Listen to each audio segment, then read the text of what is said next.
तो साहेब नमस्ते दोस्तों यदि हम स्पिरिचुअलिटी की ओर बढ़ते हैं और हम अपना उद्धार करवाने के लिए इन धर्म ग्रंथों को जैसे गीता है, वेद है, कुरान है, बाइबिल है, इनको समझने की कोशिश करते हैं तो बड़ा ही दुरूह कार्य होता है।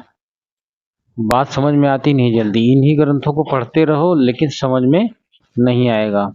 मैं उदाहरण के लिए बताऊं, जब से हमारे गुरुजी संत रामपाल जी महाराज ने ज्ञान देना स्टार्ट किया, एक नया ज्ञान बताया। उससे पहले भी आ जाओ, जब हमारे गुरुजी ज्ञान देना शुरू किए उससे पहले जो भी कंसेप्ट रखते थे, जैसे ईसाई लोग और हिंदू लोग या फिर मुस्लिम लोग, सबके सब जो कंसेप्ट थे उनके, उनको सोचने के लिए विवश होना पड़ा कि हमारा जो कंसेप्ट है वो गलत है और संत रामपाल जी महाराज जी का कंसेप्ट में वो दम है। इस पर विचार करना चाहिए, वो कर भी रहे हैं। अब बहुत से लोग समझ भी गए कि संत रामपाल जी महाराज जी का ज्ञान बहुत सुपर है।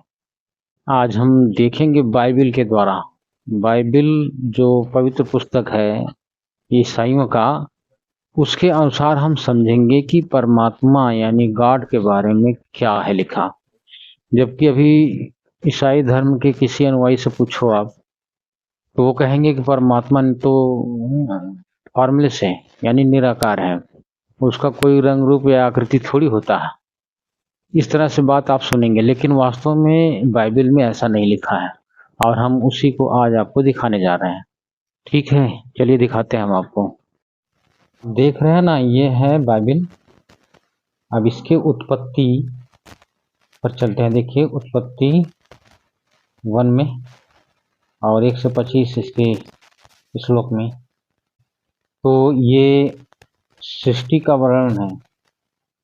अब ये किताब तो काफ़ी समय से लोग पढ़ रहे हैं और काफ़ी समय से बार बार पढ़ते हैं, लेकिन फिर भी उनको ये ज्ञान क्यों नहीं हुआ, ये तो समझ से परे है मुझे।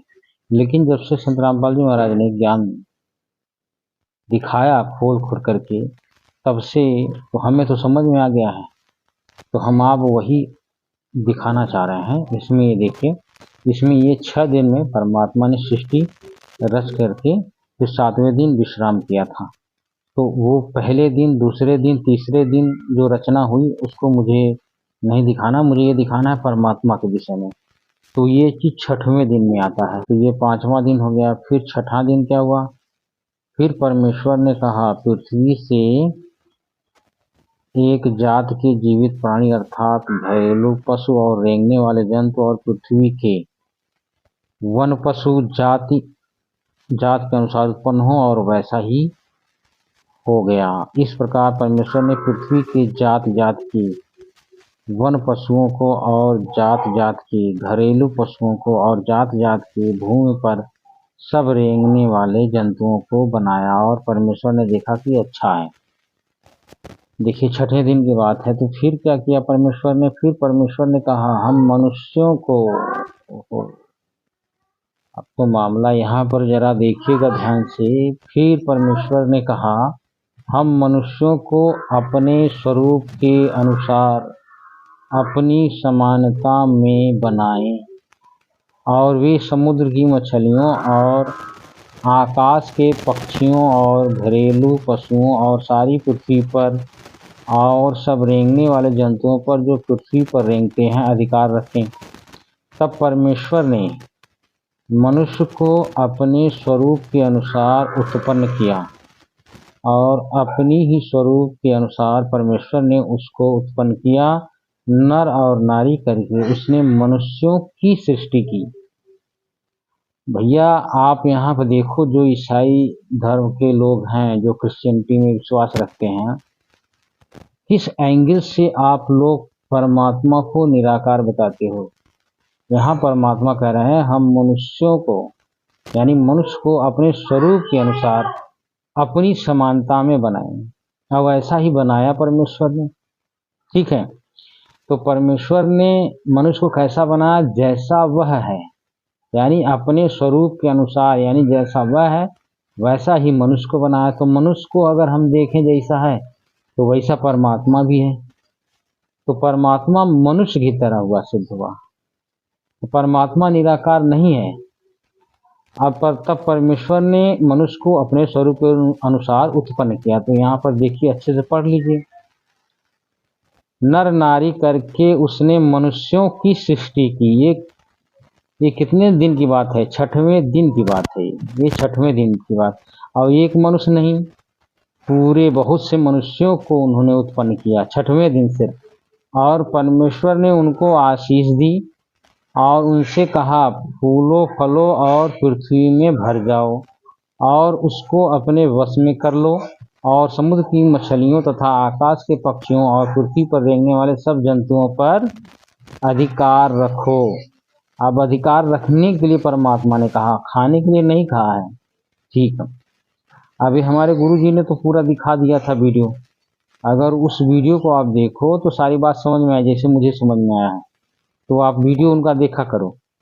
अब देखिए फिर आगे क्या कहा परमेश्वर ने। परमेश्वर ने उनसे कहा, सुनो, जितने बीज वाले छोटे छोटे पेड़ सारी पृथ्वी के ऊपर हैं, जितने वृक्षों में बीज वाले फल होते हैं, वह सब मैंने तुमको दिए हैं। वे तुम्हारे भोजन के लिए हैं। ठीक है, तो यानी मनुष्य को क्या खाने के लिए कहा उन्होंने? शाकाहार लेने के लिए कहा, यहाँ मांसाहार लेने के लिए नहीं कहा।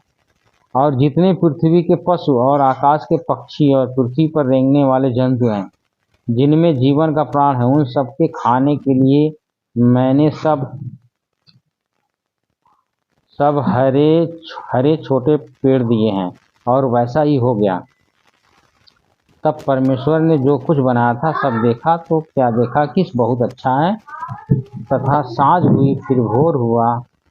इस प्रकार 6वां दिन बीत गया। ये 6वें दिन में परमात्मा ने मनुष्यों की सृष्टि की। एक मनुष्य की सृष्टि नहीं किया था।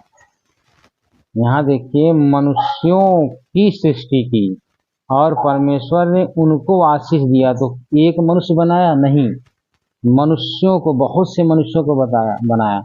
अब यहाँ पर ये बात 6वां अगर देख लें हम, 6वां दिन का जो वक्तव्य है परमात्मा का, उसके अनुसार तो आदम हव्वा जो फर्स्ट इंसान थे, ठीक है, आदम हव्वा, उस पर प्रश्न चिन्ह खड़ा होता है कि वो प्रथम इंसान कैसे हुए।